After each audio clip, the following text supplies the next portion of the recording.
كل يسمعوك. تفضل. شكرا جزيلا. بسم الله الرحمن الرحيم.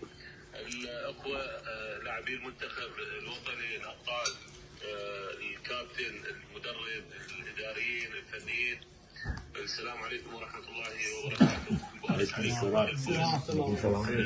دروسنا. يعني دائما انتم ترسمون البسمه والفرحه بين ابناء شعبكم في هذه الظروف اللي الناس كلها سمرت امام التلفزيون. الحمد لله والنعم من عندكم، بارك الله فيكم.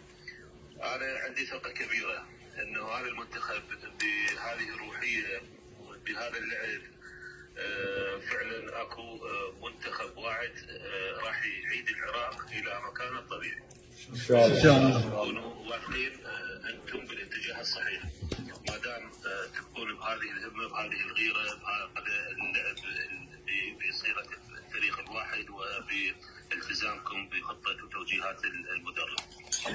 مثل ما وعدتكم الحكومه، اخوانكم اخواتكم في مجلس الوزراء كلهم دعم لكم في هذه المسيره والاستحقاقات القادمه، ما دام انتم بهذا الخط من الخط التصاعدي في الاداء وفي الفوز.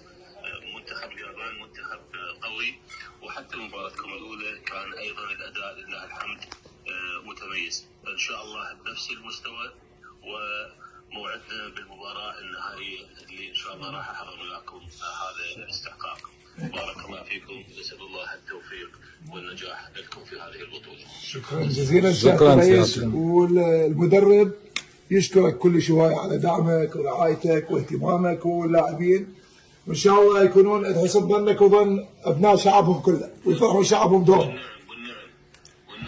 والليله توصل مكافاتهم ان شاء الله.